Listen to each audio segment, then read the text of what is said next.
Well, President Trump's lawyer, Rudy Giuliani, making some big news over the weekend by saying that the president probably has the constitutional authority to pardon even himself.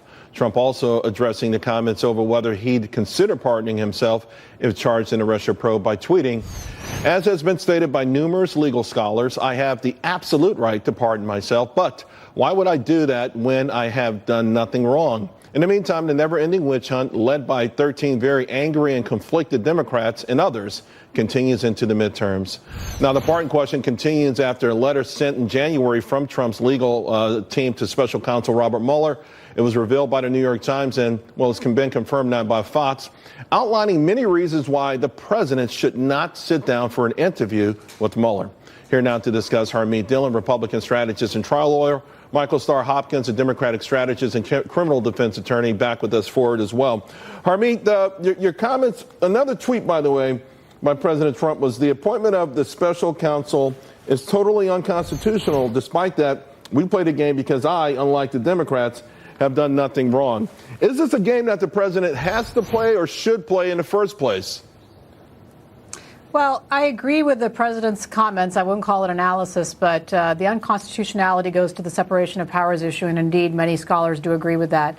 Beyond that, many scholars have pointed out that if it were constitutional, the investigation as currently constituted exceeds the scope of the statute that authorizes it. So then going to the issue of pardon, I agree with the president's comments that why would he pardon himself if he is not guilty? And I think, frankly, that's really where the focus should be. I think it's premature and probably not a great idea to be talking about pardons when, and although it's his power to do so, it will be seized upon by Democrats to initiate impeachment proceedings. And so really the focus should be, is this constitutional? And if it is constitutional, do the facts support the investigation? Right. And if so, then we go to pardon. And that's a last-ditch scenario. And to your point, of course, this whole topic was this topic for conversation during the White House press briefing. Michael, what do you make of it? I mean, the idea that, listen, this whole thing is some sort of game.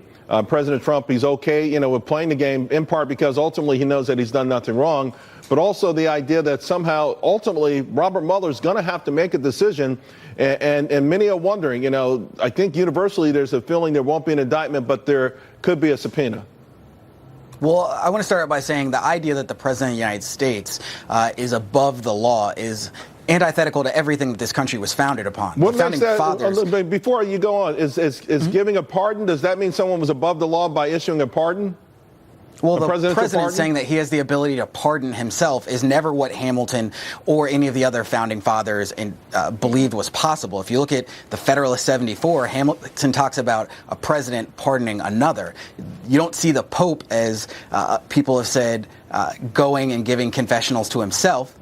Even the Pope has to go and receive confession from someone else. When the founding fathers fled Britain to come here, they were fleeing a tyrannical government who abused its power. And that's exactly what the president will do if he pardons himself. Let Ford jump in here because he's about to jump out of his seat.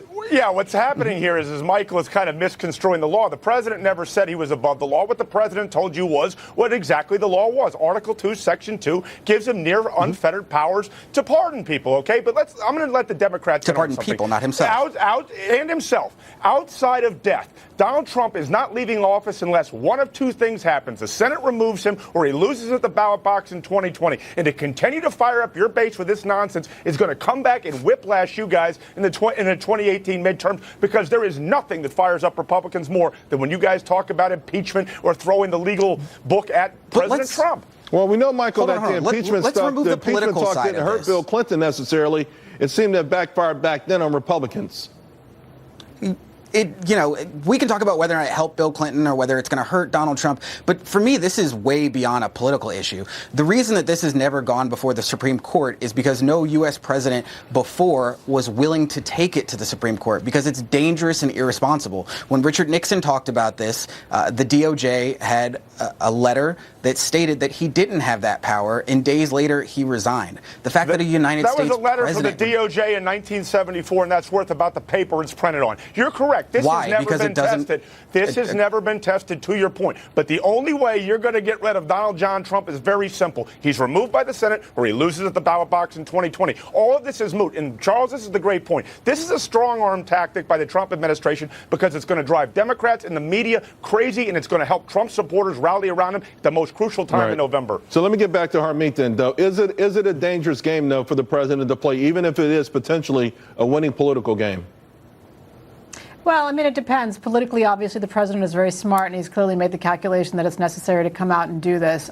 Personally, I think even if the president were to be impeached and then win, which I think he would, it's divisive. Our country needs to be focusing on really moving forward the president's agenda and not letting the Democrats run out the clock and distract us with this garbage. And so I really hope that we focus on ending this investigation, which is, I think, meritless in the first place, and moving on. This talk of pardon is interesting and tantalizing, but hopefully will never come to pass. Well, I appreciate all your legal expertise and your passions. Thank you all very much. Appreciate it. Thank you, Charles.